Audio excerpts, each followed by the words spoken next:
சமீபத்தில் அதிமுக வந்து டிவிகேவை கூட்டணிக்கு இழுப்பதற்கு நிறைய முயற்சிகள் நடந்துச்சு. ஆனால் விஜய் அவருடைய அந்த பொதுக்குழு கூட்டத்தில் தான் கூட்டணியோட தலைவர் முதல்வர் வேட்பாளர்னு அறிவிச்சதுக்கு அப்புறம் அந்த கூட்டணி கனவு தகர்க்கப்பட்டுச்சு. நாங்கள் வந்து தாவேகாவுடனோ அல்லது தாவேகா எங்களுடனோ கூட்டணி பேச்சுவார்த்தை நடத்தவில்லை. அப்புறம் எதுக்கு தாவேகா கொடி பறந்த உடனே கொடியெல்லாம் பறக்குது, கூட்டணிக்கு அச்சாரம் போட்டாச்சுன்னு ரொம்ப எக்ஸைட்டடா பேசினாரு எடப்பாடி. அதிமுக போன்ற ஒரு பெரிய கட்சி, தமிழகத்தினுடைய எதிர்கட்சி, விஜய் போன்ற ஒரு சிறிய கட்சி கிட்ட தாவேகாவிட கெஞ்சுவது போன்ற ஒரு தோற்றம் வந்து உருவானது ரொம்ப கேவலமான விஷயம். தாவேகா தொண்டர்கள் மனதில் அதிமுகவுடன் கூட்டணி வேண்டும் என்ற எண்ணம் வந்து இருப்பது ரொம்ப தெள்ள தெளிவாக தெரியுது. அதிமுக போய் கெஞ்சவே இல்லை விஜய். 100% கெஞ்சவே கிடையாது. 100% கிடையாது. ஏங்க நாங்க அப்புறம் கோவப்படும் விஜய் வரலன்னு இப்ப பேசுறாரு நத்தம்பி விஸ்வநாதன். ஒரு நடிகர் வந்து நேத்து வந்து படத்துல நடிச்சுட்டு வந்து உடனே முதலமைச்சர் சில பேர் நினைக்கிறாங்க. இன்னும் ஒரு 10 நாள் முன்னாடி பேசல. இப்ப ஒரு புழு இருக்கு, புழு நசுக்கிறோம் அப்படின்னு சொன்னா அது வந்து நெளியும். நீ வந்து எங்களை அட்டாக் பண்ண ஆரம்பிச்சிருக்க அப்படின்னும் போது நாங்க திருப்பி இப்ப இல்லையா அவர் மதுரை மாநாட்டிலே அட்டாக் பண்ண ஆரம்பிச்சாரு. அதிமுக வந்து பிஜேபி கிட்ட அடிமைப்பட்டு கிடக்குன்னு சொன்னாரு. விஜய் ரொம்ப தெளிவா இருக்காரு. எங்களுக்கும் டிஎம்கேக்கு தான் போட்டி, அதிமுக ஒரு கட்சி இங்க இல்லவே இல்லை அப்படின்றாரு. அரசியல் நடத்த தெரியாத ஒரு கும்பல் அது டிவிக்குன்றது. ரசிகர்கள் வேற, தொண்டர்கள் வேற. அதாவது விஜய் பண்ண முதல் தப்பு என்ன தெரியுமா? ரசிகர்களை தொண்டர்களாக மாற்ற தவறியது. அவங்களை அரசியல் படுத்தணும், நிர்வாகிகள் படுத்தணும்னு கேக்குறாங்க. ஏன் படுத்தணும்? ஓட்டு போட போறாரு, அவ்வளவுதானே. ஏன் கிரவுண்ட்ல ரசிகரா இருந்தானே தொண்டரா இருந்தானே. டிடிவி தினகரன் போன்றவர்களுடைய பேட்டிகள் கூட அதை உறுதிப்படுத்துது. என்னன்னா ஏடிஎம்கே இன்னைக்கு வந்து ஏடிஎம்கேவே இல்ல, இடிஎம்கேவா இருக்கு அப்படிங்கிறாரு. டிடிவி தினகரன் மாதிரி ஒரு துரோகி வந்து உலகத்திலே கிடையாது. ஆனா அவர் என்ன சொல்றாரு? எடப்பாடியாரை பார்த்து துரோகி அப்படின்றாரு. துரைமுருகன் கூட சொல்றாரு பிஜேபி உடைய ஊதுகுரலா மாறிட்டாரு இபிஎஸ். அதனாலதான் இது இருக்கு. துரைமுருகன்லாம் வந்து தயவு செய்து கோச்சிக்காதீங்க, சீனியர் லீடர் தான். ஆனா அவர்லாம் பேசுறதுக்கு வந்து எந்த விதமான யோக்கியதே கிடையாது. நீ எந்த மாதிரியான ஒரு லீடரு, நாங்கள் வந்து உங்களை எந்த மாதிரி பார்க்குறோம், அந்த மாதிரி இருக்கிறதுல வந்து நீ போய் அங்கே போய் சைன் ஜப்பா அடிச்சுன்னு சொம்படிச்சிக்கின்னு, இது கேவலமாக இல்லை துரைமுருகனுக்கு. சட்டம் ஒழுங்கு வந்து ஒரு நாளும் எந்த அளவுக்கு மோசமாக போயிட்டு இருக்கு அப்படின்றது நீங்கள் சாதாரணமாக வந்து எப்படி, பெரும்பாலான ஊடகங்கள் வந்து திமுக ஆதரவு ஊடகங்கள் தான். அது நீங்கள் எந்த ஸ்டாண்டில் இருக்கீங்க எனக்கு தெரியாது. ஆனால் நீங்கள் அந்த அதிமுக கேள்வி கேட்டால் உடனே திமுக நிலை சார்ந்த ஊடகம் ஆயிடுமா? திமுக வந்து கூட்டணி கட்சியோட தோல்ல ஏறி மட்டும்தான் சவாரி செய்வாங்களே தவிர அவர்களுக்கு தனியாக ஓடி பழக்கமே கிடையாது. நல்லா கூட்டணி கட்சி தோல்ல ஏறி சவாரி பண்ணிட்டு அவங்க இறக்கி ஓரமா உட்கார வச்சுட்டு இவங்க மட்டும் ஆட்சி பண்ணுவாங்க. ஆட்சியில பங்கு கூட கொடுக்க மாட்டாங்க. கேட்டா அதிமுக நிலைமை அப்படிதானே இருக்கு. கிடையாது. ஏன் தனியா நிக்க வேண்டியதுதானே?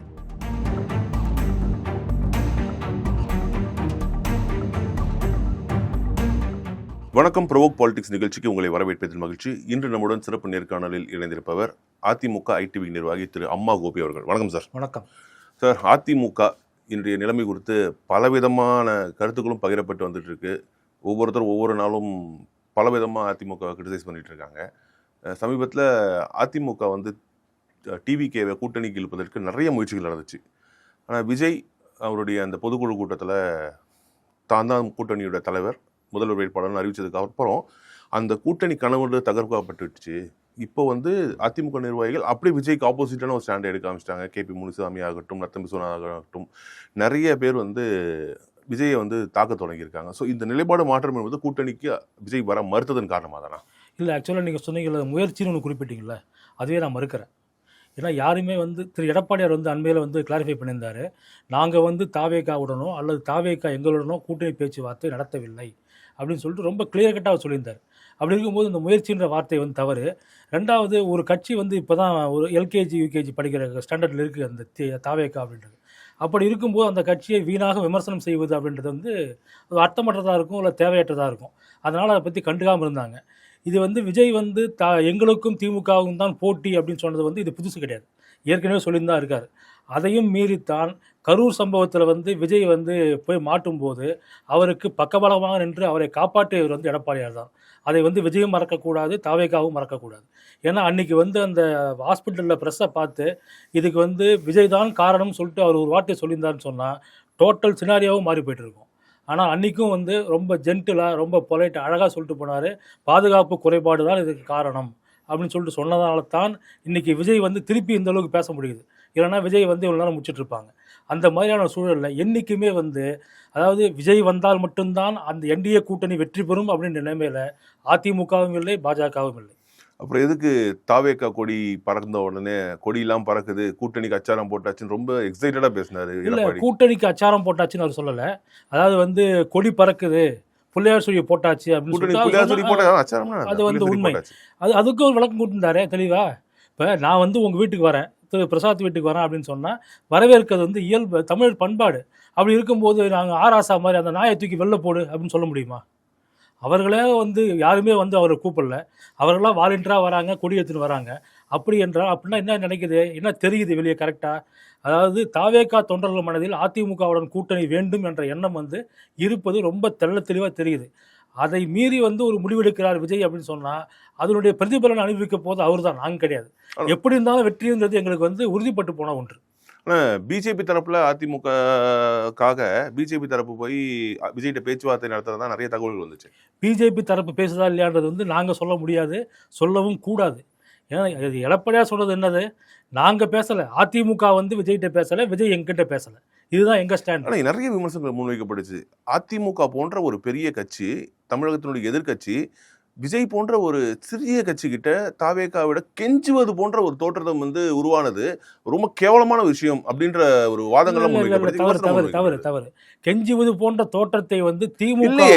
ஆர்பி உதயகுமார் வந்து அவருடைய பேட்டி தெளிவா சொல்லியிருந்தாரு. மதுரையில ஒரு பேட்டியில அதிமுகவுக்காக விஜய் வந்து என்னெல்லாம் பண்ண வேண்டி இருக்கும் அப்படிங்கறத வந்து ஒரு நீளமான ஒரு நெடிய ஒரு பேட்டி ஒன்று கொடுத்திருந்தாரு. ஆர்பி உதயகுமார் என்ன சொன்னாரு, நீங்க வந்தீங்கன்னு சொன்னா, அதாவது இதுல ஒரே சின்ன கான்செப்ட் தான், திமுக எதிர்ப்பு வாக்குகள் வந்து வீணா போகக்கூடாது, எல்லாம் ஒன்னா கன்சால்டேட் ஆனால் வெற்றி உறுதி. திமுகவை வீட்டுக்கு அனுப்புறது தான் வந்து என்டிஏ கூட்டணியின் நோக்கம், தாவேகாவின் நோக்கம். இதுதான். இதை வச்சு தான் அண்ணன் ஆர்பி உதயகுமார் பேசினாரே தவிர கூட்டணிக்கு வந்துதான் ஆகணும் யாரும் கெஞ்சல. அதிமுக போய் கெஞ்சவே இல்லை விஜய். 100% கெஞ்சவே கிடையாது, 100% கிடையாது. ஏங்க நாங்க அப்புறம் கோவப்படும் விஜய் வரலன்னு. விஜய் வரல ஏன் கோவப்படுறோம், நாங்க ஏன் கோவப்படுறோம்? வெற்றி உறுதி எங்களுக்கு ஆகி போச்சுங்க. இப்ப பேசுறாரு நத்தம்பி விஸ்வநாதன். ஒரு நடிகர் வந்து நேற்று வந்து படத்தில் நடிச்சுட்டு வந்து உடனே முதலமைச்சர் சில பேர் நினைக்கிறாங்க. இன்னும் ஒரு 10 நாள் முன்னாடி பேசல. செப்டம்பர் நவம்பர் 5ஆம் தேதி சிறப்பு பொதுக்குழு நடக்குது தாவேக்கால. அதுக்கு முன்னாடி ஏன் நத்தம் விஸ்வநாதனோ அல்லது KP முனிசாமியோ இதை பேசல? அதாவது இப்ப ஒரு புழு இருக்கு, புழு நசுக்கிறோம் அப்படின்னு சொன்னா அது வந்து நெளியும். நீ வந்து எங்களை அட்டாக் பண்ண ஆரம்பிச்சிருக்க அப்படின்னும் போது நாங்க திருப்பி இப்ப இல்லையா அவர் மதுரை மாநாட்டிலே அட்டாக் பண்ண ஆரம்பிச்சாரு. அதிமுக வந்து பிஜேபி கிட்ட அடிமைப்பட்டு கிடக்குன்னு ஒரு குழந்தையாக வந்து இருந்தது. நாங்க வந்து குழந்தைய வந்து தூக்கி நிறுத்தினாரு எடப்பாடியார். அதை நன்றி மறந்து நீ திருப்பி பேசுற அப்படின்னும் போது தான் நாங்க பேசுறோமே தவிர கூட்டணி கணக்குன்றது வேற, அரசியல் கணக்குன்றது வேற. விஜய் ரொம்ப தெளிவா இருக்காரு. எங்களுக்கும் டிஎம்கேக்கு தான் போட்டி, அதிமுக ஒரு கட்சி இங்க இல்லவே இல்லை அப்படின்றாரு. டிடிவி தினகரன் போன்றவர்களுடைய பேட்டிகள் கூட அதை உறுதிப்படுத்துது. என்னன்னா ஏடிஎம்கே இன்னைக்கு வந்து ஏடிஎம்கேவே இல்லை, இடிஎம்கேவா இருக்கு அப்படிங்கிறாரு. டிடிவி தினகரன் சப்ஜெக்ட் வேற. அதாவது அரசியல் பொறுத்த வரைக்கும் விஜய் என்ன நினைக்கிறான்னு சொன்னா, தன்னை எம்ஜிஆராக உருவப்படுத்திக் கொள்கிறார். எம்ஜிஆர்ன்றது ஒரு எம்ஜிஆர்ன்றது ஒரு 3 எழுத்து மந்திரம். எம்ஜிஆர் கூட இவர் வந்து தன்னை ஒப்பிட்டு கொண்டான்னு சொன்னா இது வந்து மிகப்பெரிய முட்டாள். சார் அவ்வளவு கூட்டம் வருது, கூட்டம் வரதெல்லாம் ஓட்டா மாறுமா? ஏன் மாறாது? எப்படி மாறும்? ஓட்டே இல்லாதவங்களாம் கூட்டத்துக்கு வரானே, அது எப்படி நீங்க வந்து சொல்லுவீங்க? நீங்க ஓட்டு இல்லாத எத்தனை பேர் வந்திருக்காங்க நினைக்கிறீங்க? எவ்வளவு பாதி பேருக்கு மேல ஓட்டே. ரசிகர்கள் வேற, தொண்டர்கள் வேற. அதாவது விஜய் பண்ண முதல் தப்பு என்ன தெரியுமா? ரசிகர்களை தொண்டர்களாக மாற்ற தவறியது. அவங்களை அரசியல் படுத்தணும், நிர்வாகிகள் படுத்தணும்னு கேக்குறாங்க. ஏன் படுத்தணும்? ஓட்டு போட போறாரு அவ்வளவுதானே. ஏன் கிரவுண்ட் லெவல்ல ஒர்க் பண்ண போற தொண்டர் தான் ஒர்க் பண்ண போறாங்க. விமல்குமார் போய் இறங்கி கிரவுண்ட்ல ஒர்க் பண்ண போறாங்க சார். அதுக்கு தான் தொண்டர் படம் ஆரம்பிச்சிட்டாங்க, எல்லாமே பண்ணிட்டு இருக்காங்களே. இப்போ ஸ்ட்ரக்சரலா அவங்க வந்து ஒரு உருவாக்கிட்டு இருக்காங்க. மாநில நிர்வாகியை நியமிக்காம மாவட்ட நிர்வாகி போற ஒரு கட்சியை பாத்துருக்கீங்களா நீங்க? அரசியல் நடத்த தெரியாத ஒரு கும்பலுங்க அது டிவிக்குன்றது. அதாவது தனிப்பட்ட முறையில வந்து இப்போ எடப்பாடியார் வந்து சப்போர்ட் பண்ணதுனால வந்து இந்த அளவு நான் பேசிட்டு இருக்கேன். இன்னும் இறங்கி பேசுவோம். அது அடுத்து டிடிவி தினகரன் கேட்டீங்க. டிடிவி தினகரன் மாதிரி ஒரு துரோகி வந்து உலகத்திலே கிடையாது. ஆனால் அவர் என்ன சொல்றாரு, எடப்பாடியார் பார்த்து துரோகி அப்படின்றாரு. ஆனால் அம்மாவால வந்து துரோகி அவர் சொல்றாருல ஒரு பாயிண்ட், நாங்க தான் பார்த்து அவரை வந்து சிஎம்மாவே ஆக்கணும். சரி, ஆனா இன்னைக்கு அவர் எங்களே வெளியே தூக்கி போட்டுட்டு எல்லாரும் கட்சிக்காக யாரெல்லாம் பாடுபட்டாங்களோ அவங்க எல்லாருமே வெளியே தள்ளிட்டு அவர் தனதை வந்து கட்சியை வந்து தனத கட்சியாகி மாத்திக்கிட்டாரு. அதிமுகன்றத இன்னைக்கு இதிமுக மாத்திக்கிட்டாரு. எடப்பாடி போட்டா யார் யாருக்கு பாடுபட்டாங்க கட்சிக்கு நீங்க சொல்லுங்க. நீங்க ஒரு மூத்த பத்திரிகை சசிகலா அவர்களை வெளியே அனுப்புனாங்க, டிடிவி தினகரன் அவர்களை வெளியே அனுப்புனாங்க, ஓபிஎஸ் அவர்களை வெளியே அனுப்புனாங்க. இப்ப செங்கோட்டையன் அவர்கள் ரீசெண்டா நீக்கினது வரைக்கும் 4 பேர் சொல்றீங்கல்ல. இந்த 4 பேரும் கட்சிக்கு துரோகம் செய்தார்களா, நன்மை செய்தார்களா? நீங்களே சொல்லுங்களேன். இப்ப செங்கோட்டையன் என்ன துரோகம் செஞ்சுட்டாரு? அதாவது ஓ பன்னீர்செல்வத்தை வந்து கட்சி வந்து வெளியேற்றியது. ஏன்னா துரோகம் பண்ணாங்க கட்சிக்கு. அவர் துரோகம் பண்ணது வந்து விலாவரியா சொல்லணும்னு வந்து எந்த அவசியமும் கிடையாது. எல்லாருக்குமே தெரியும். அதாவது கட்சி ஆபீஸை அடித்து உடைத்ததிலிருந்து திமுகவோடு கொஞ்சி குழாவது வரை எல்லாருக்குமே எல்லாமே தெரியும். அதனால வந்து அதை எக்ஸ்பிளைன் பண்ண அவசியம் கிடையாது. அப்படிப்பட்ட ஒரு நபருடன், கட்சியிலிருந்து வெளியேற்றப்பட்ட நபருடன் நீங்க போய் கொஞ்சி குழாவுறீங்க. பொதுவெளியில வந்து எடப்பாடியாருக்கு எதிராக பேட்டி கொடுக்குறீங்க, கெடு விதிக்கிறீங்க. அப்படின்னா ஒரு பொதுச் செயலாளரை மீறி நீங்க செயல்படும்போது, ஒரு கட்சி தலைமையை மீறி செயல்படும்போது எப்படி உங்கள கூட வச்சுக்க முடியும்? நீங்க வந்து திமுக கைக்கூலியாக மாறிவிட்டது அப்பட்டமாக தெரிகிறது. அப்படி இருக்கும்போது ஏன் நாங்க ஏத்துக்கணும் உங்கள? அவர் சொல்றாரு பிஜேபி தான் என்ன வந்து ஒருங்கிணைக்கிறதுக்கே சொல்ல சொன்னாங்க. அதாவது இது அந்த யார் பேச்சுவார்த்தை என்டாஸ் பண்ணா? யாருன்னு சொல்லுங்க. யார் என்டாஸ் பண்ணா அவர? நீங்க போய் ஒருங்கிணைப்பு பேசுங்கன்னு சொல்லிட்டு கட்சியிலிருந்து யாராவது சொன்னாங்களா உங்ககிட்ட? யாராவது உத்தரவாதம் குடுத்தாங்களா? இல்ல அங்கீகாரம் குடுத்தாங்களா? சார் பிஜேபி கூட்டி பேசினவரே சொல்லியிருக்காரு. பிஜேபி தலைமை தான் கூட்டி சொல்லுங்க. பிஜேபி வந்து யார் சொன்னாங்க இது வரைக்கும்? பிஜேபி யாராவது உறுதிப்படுத்தினாங்களா? நாங்க தான் அவர் வந்து ஆனா இவர் சொல்ற அதை மறுக்கவும் இல்லையே. எதுக்கு மறுக்கணும்? ஏங்க அவர்லாம் வந்து ஒரு தலைவராகவே வந்து நினைக்கவே இல்லைன்னு தான் அர்த்தம் அதுக்கு மறுக்கலன்றது. புரியுதா? செங்கோட்டையன் வந்து கோபிச்செட்டிப்பாளையத்தை தாண்டி அவருக்கு வந்து எங்கேயுமே செல்வாக்கே இல்ல. சார் ஏன்னா அவர் கட்சியினுடைய முதல் பொருளாளர் எம்ஜிஆர் நியமிக்கப்பட்டவர், இருக்கட்டும், தாராளமா செல்வி இருக்கட்டும். ஜெயலலிதா அவர்களால ஆ. அமைச்சராக உட்கார வைக்கப்பட்டவர், எதிர்க்கட்சி கொறடாவாக இருந்தவர், அதே அதிமுக புரட்சி கொறடாவாக தலைவி செயல்பட்டவருங்க. அதே புரட்சி தலைவி அம்மாவால் தான் வந்து அவர் அமைச்சர் பதவியில் நீக்கப்பட்டார். மீண்டும் மறுபடியும் ஆர்கனைசேஷன் அவங்க வந்து கேம்பெயின் போகும்போது மறுபடியும் இவருடைய ஹெல்ப் தான் கேட்டு வாங்கிட்டாங்க. கேட்டு வாங்கட்டாம். மீண்டும் அமைச்சர் பதவி கொடுத்து அழகு பார்த்தது யாரு? எடப்பாடியார் தானே. எதுக்கு கொடுத்தாரு? அவர் வந்து எதுக்கு நாமினேட் கொடுத்தாரு? பண்ணதுக்காக கொடுத்தாரு. அதான் அவர் சீனியர் சொல்றாரு. கிடையாது. சீனியர் மரியாதை கொடுக்கணும். அவர் வந்து ஒதுக்கி வச்சிருக்காங்க. அது செங்கோட்டையன் தெளிவா சொல்றாரு. நான் வந்து முன்மொழிந்தேன் எடப்பாடி அவர்களுடைய பேரை. அவர் மட்டுமா முன்மொழிஞ்சாரு? அவர் கூட எல்லாரும் தான். நான் தான் போய் கையெழுத்து வாங்கின எல்லார்ட்டையும் அப்படின்றாரு. ஏன் வேற இவர் அதுக்காக கொடுத்தாரு. இவர் வாங்கினா வேற யாரும் வாங்க போறாங்க? இது என்னங்க ஒரு விஷயம் அது போய்? இப்ப ஒரு பொதுக்கூட்டம் நடக்குது. ஒரு மினிட் புக்ல ஒருத்தர் கையெழுத்து வாங்குறாரு. நான் வாங்கல அப்படின்னு சொன்னா திரு பிரசாத் சரி, வாங்க இன்னைக்கு போறாரு. எலெக்ஷன் கமிஷன்ல வந்து கட்சி சின்னதை குறித்து மறுபடியும் ஆய்வு செய்யணும்னு கடிதம் அனுப்பியிருக்காரு. அது சும்மா வெத்து காய்தான் அது. அதனால எந்த யூஸும் கிடையாது. இவர் வந்து மறுபடியும் முடக்கப்படாது. வாய்ப்பே கிடையாது. முறைப்படி தேர்தல் ஆணையத்தால் அங்கீகரிக்கப்பட்டு விட்டாரு. அதே மாதிரி கோர்ட்டாலையும் அங்கீகரிக்கப்பட்டு விட்டாரு.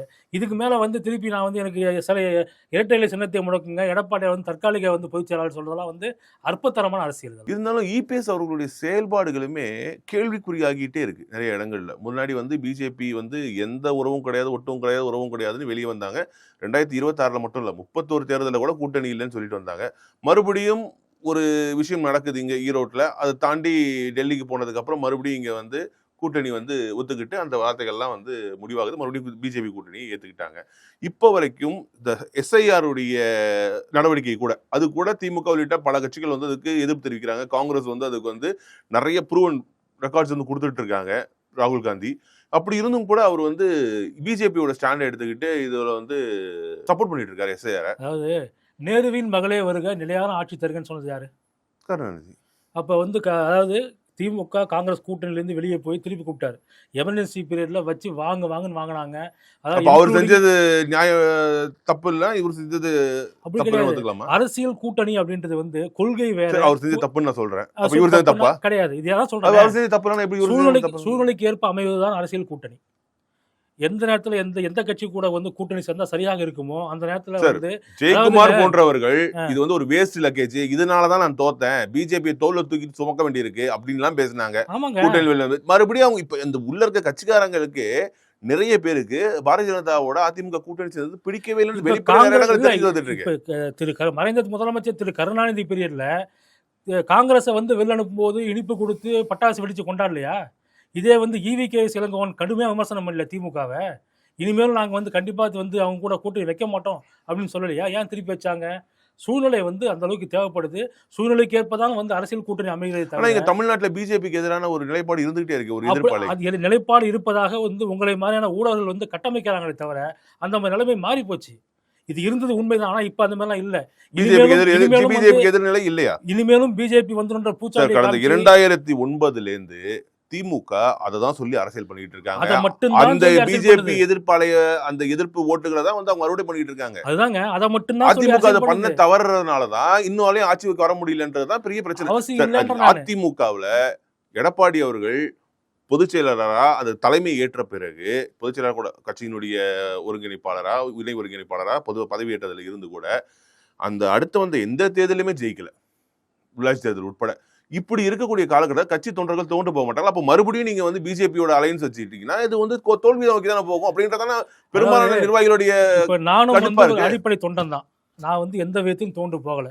ஏன் வந்து புரட்சித் தலைவர் எம்ஜிஆர் இருக்கும்போது 13, 14 ஆண்டு காலம் இது திமுக தோற்கவில்லையா?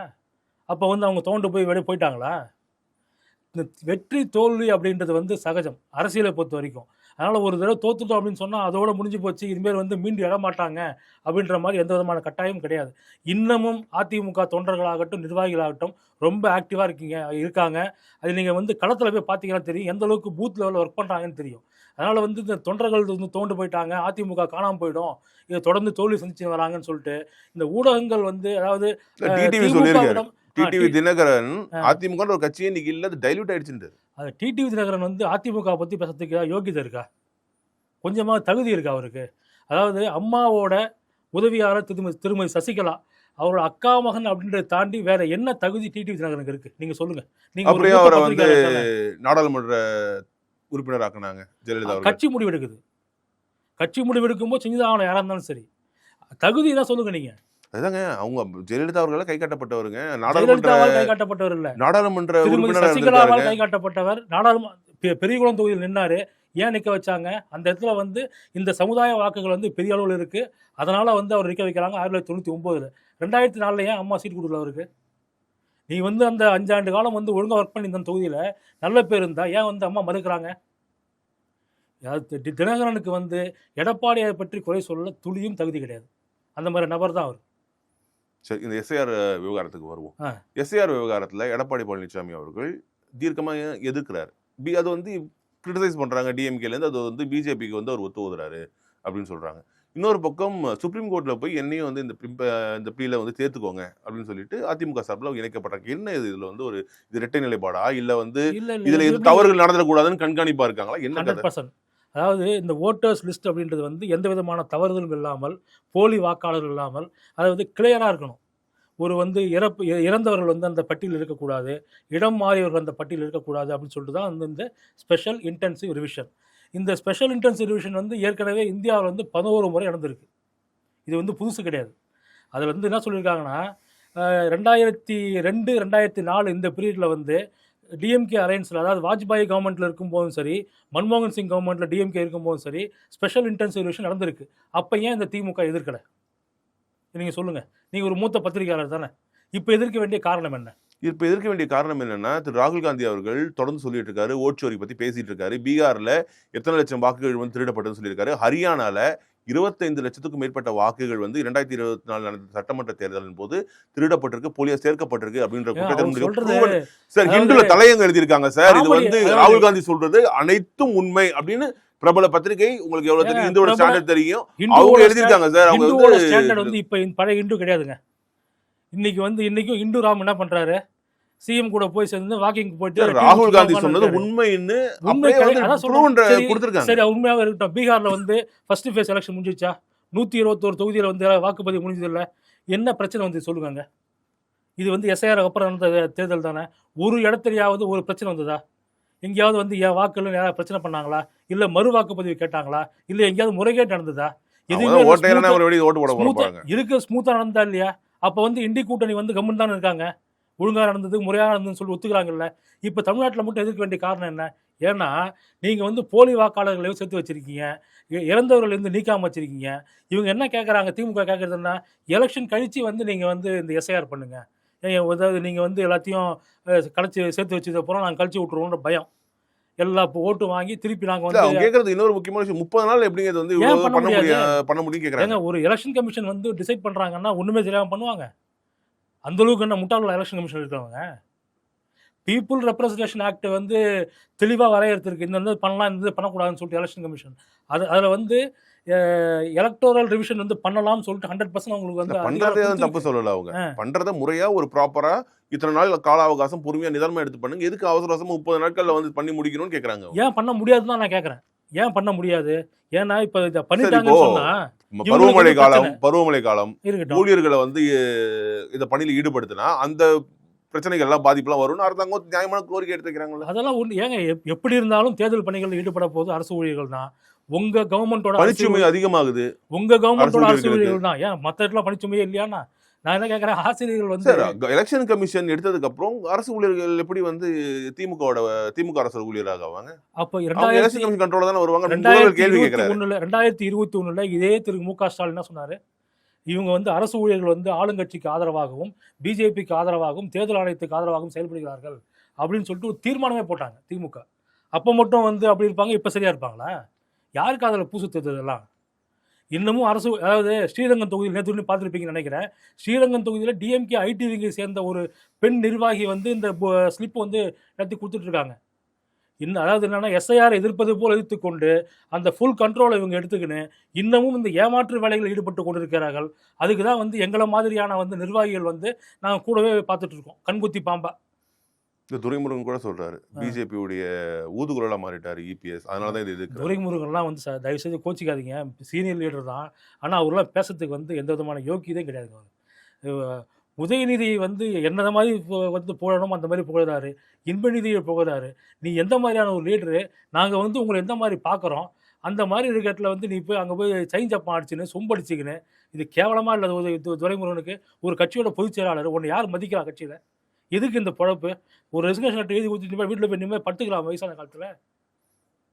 உன் மகனுக்கு வந்து பதவி வாங்கணும்னு சொல்லிட்டு அவ்வளோ தூரம் ஜால்றா. எதுக்கும் எல்லாம் இருக்குது. சமூக நீதினு பேசுவீங்க, பகுத்தறிவுன்னு பேசுவீங்க, எல்லாம் பேசிட்டு அதுக்கு அத்தனையும் எதிர்ப்பாக நீங்கள் செயல்படுவீங்க. அதெல்லாம் பார்த்து நாங்கள் வேடிக்கை பார்த்துன்னு கை கட்டின்னு கம்முன்னு இருக்கணும். ஆனால் அதிமுகவுமே இபிஎஸ் அவருடைய குடும்ப ஆதிக்கம் அதிகமாக இருக்கு அப்படின்னு செங்கோட்டையன் போன்றவர்கள் குற்றச்சாட்டு 100% போய் 1-2 இல்லை, 100% போய். அதாவது திரு எடப்பாடியாருக்கு இருக்கிறது ஒரே ஒரு பையன், மிதுன் பழனிசாமி. அவர் செங்கோட்டை என்ன சொல்கிறாரு, மகன், மருமகன், அதுக்கப்புறம் அக்கா மகன், மாப்பிள்ளை, இத்தனை பேர் சொல்கிறாரு. நீ வந்து அக்கா மகனை வந்து நீ மருமகன் சொல்லலாம், மாப்பிள்ளைன்னு சொல்லலாம்.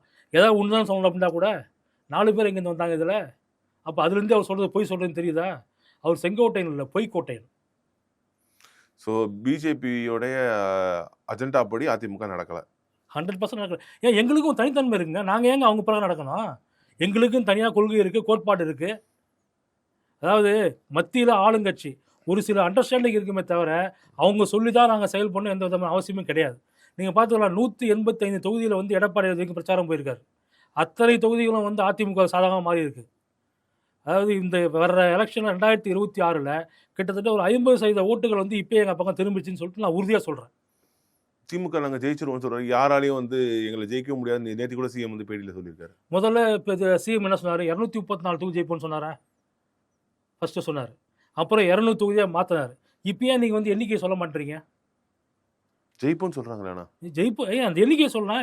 நீங்கள் தானே கான்ஃபிடண்ட்டாக சொல்லியிருந்தீங்க 234 நாங்கள் தான். நீங்கள் அப்போ நான் கூட நினச்சேன் 1-2 கூடமா நமக்கு வராது அப்படின்னு சொல்லிட்டு. அப்புறம் 200 தொகுதி நாங்கள் தான் அப்படின்னீங்க. இப்போ வந்து வெறுமே நாங்கள் ஜெயிப்போம். ஏன்னா மக்களுக்கு மக்கள் கிரவுண்ட் லெவலில் வந்து திமுகவுக்கு எதிரான மிகப்பெரிய அலை வந்து வீசி கொண்டிருக்கிறது. ஆன்டி இன்கம்பன்ஸே இல்லைன்னு சொல்கிறாரு. ஆன்டி இன்கம்பன்சி 100% இருக்குது.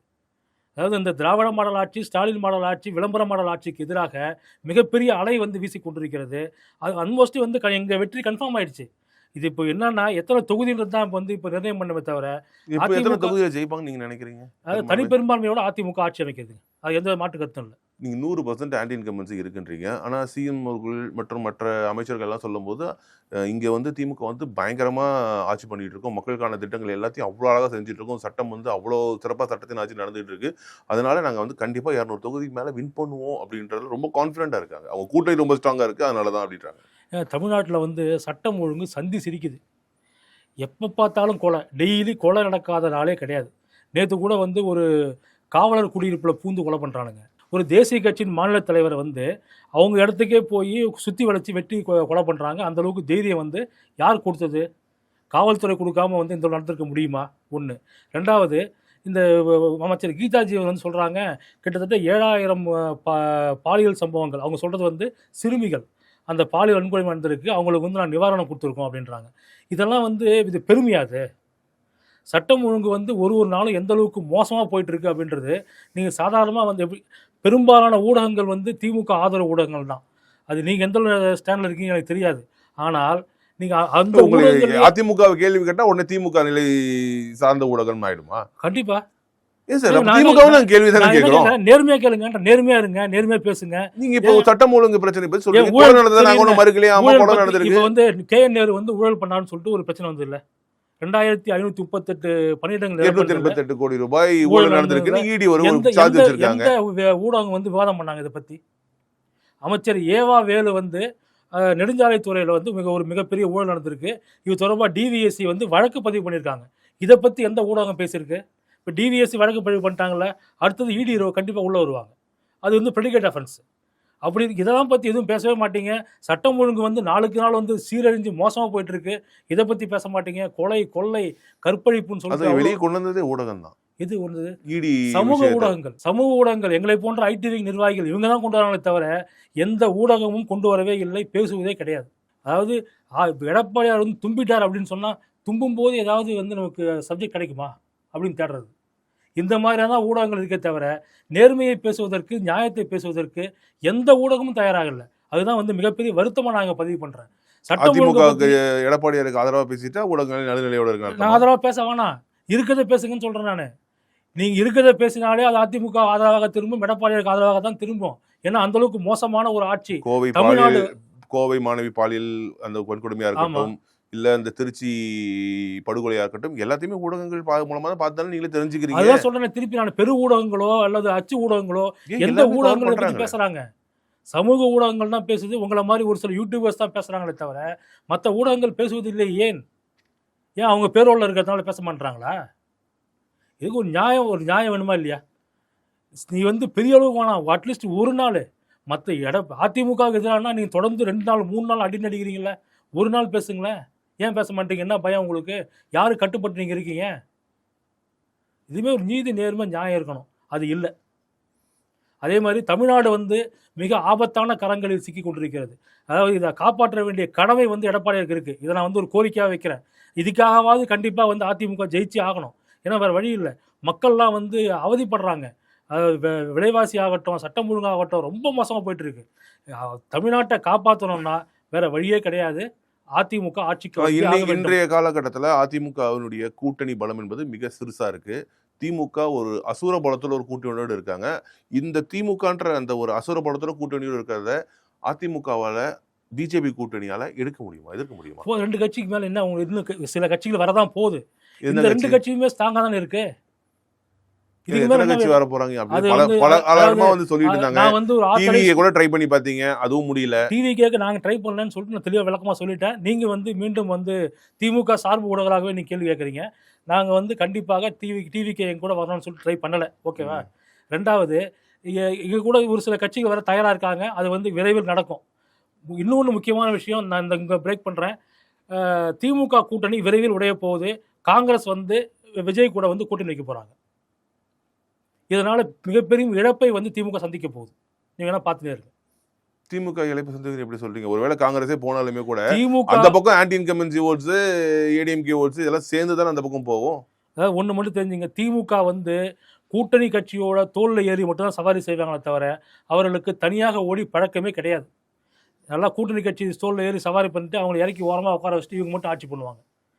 ஆட்சியில பங்கு கூட கொடுக்க மாட்டாங்க. கேட்டா அதிமுக நிலைமை அப்படிதானே இருக்கு. கிடையாது. ஏன் தனியா நிக்க வேண்டியதானே? எதுக்கு நான் அம்மா நின்று இப்போ ப்ரூவ் பண்ணிட்டாங்க ஆல்ரெடி. இப்போ அதாவது சொல்றேன், கள நிலவரம் எப்படி இருக்கோ அப்படிதான் நிற்குமே தவிர நீங்க வந்து உங்களுக்கோசரம் நாங்கள் வந்து தனியாக நிற்கணும்னு அவசியம் கிடையாது. எங்களுக்கு நின்று நாங்கள் வந்து எங்களால் தனியாக நிற்க முடியும்னு சொல்லிட்டு காமிச்சிட்டோம். ஆனால் இது வரைக்கும் திமுக அதுமாதிரி செஞ்சிருக்காங்களா? செய்ய முடியாது. அவங்களால ஒரு காலம் தனியாக நிற்க முடியாது. இப்போ காங்கிரஸ் வந்து இப்போ அவங்கள விட்டு வெளியே போகிறாங்க அப்படின்னு சொன்னால் இவர்களுக்கு மிகப்பெரிய இழப்பு ஏற்படும். அங்கே வந்து ஆனாலும் வந்து காங்கிரஸும் டிவிக்காவும் கூட்டணி வச்சா கூட எங்களுக்கு எந்த பிரச்சனையும் கிடையாது. நாங்கள் வெற்றி பெற போவது உறுதி. மிக்க நன்றி சார் உங்களுடைய தகவல். நன்றி.